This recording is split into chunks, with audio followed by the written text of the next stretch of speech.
BPL এ দল কিনলেন শাকিব খান। এদিকে মুক্তি কনসার্ট নিয়ে আসছে বাম্বা।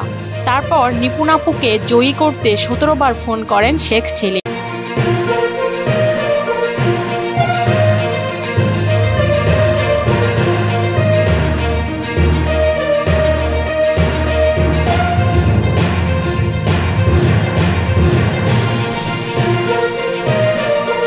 চলুন প্রথমেই শুরু করি বিপিএল এ কিভাবে দল কিনছে শাকিব খান।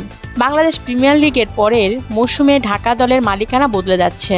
ফ্র্যাঞ্চাইজিটির নতুন মালিক চিত্রনায়ক শাকিব খানের কোম্পানি রিম্যাক হারল্যান্ড। ভাবা যায় রূপালী পর্দা থেকে তিনি এখন নাম লেখালেন ক্রিকেট অঙ্গনে। ইতিমধ্যে আরও জানা গিয়েছে সাইনিং মানি সহ কেনার আনুষ্ঠানিক প্রক্রিয়া সম্পূর্ণ করেছেন তিনি। প্রসাধনী ও হোম কেয়ার পণ্যের প্রতিষ্ঠান রিম্যাক হারল্যান্ড থেকে তিনি এখন টুর্নামেন্টে যুক্ত হচ্ছেন।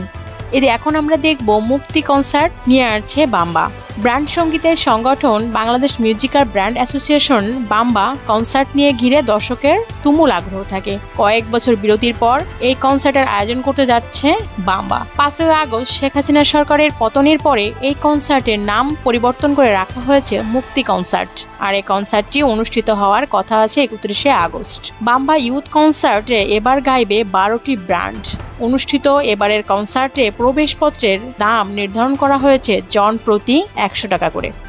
এদিকে নিপুণকে জয়ী করতে 17 বার ফোন করেন শেখ সেলিম। চিত্রনায়িকা নিপুণ আক্তার চলচ্চিত্র শিল্পী সমিতির নির্বাচনে রাজনৈতিক প্রভাব খাটিয়েছেন এমন অভিযোগ আগেই উঠেছিল।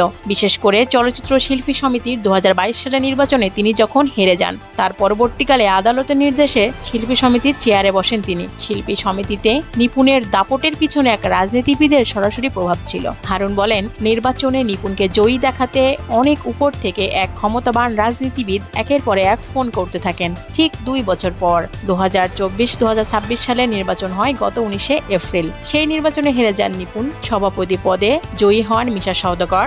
পরবর্তীতে সাধারণ সম্পাদক সহ পুরো কমিটির কার্যক্রম স্থগিত চেয়ে হাইকোর্টে রিট করেন নিপুণ, কিন্তু সেখানে বেশি সুবিধা তিনি করতে পারেননি। জানা যায় 2008 সালে আওয়ামী লীগ ক্ষমতায় এলে বদলে যান নিপুণ।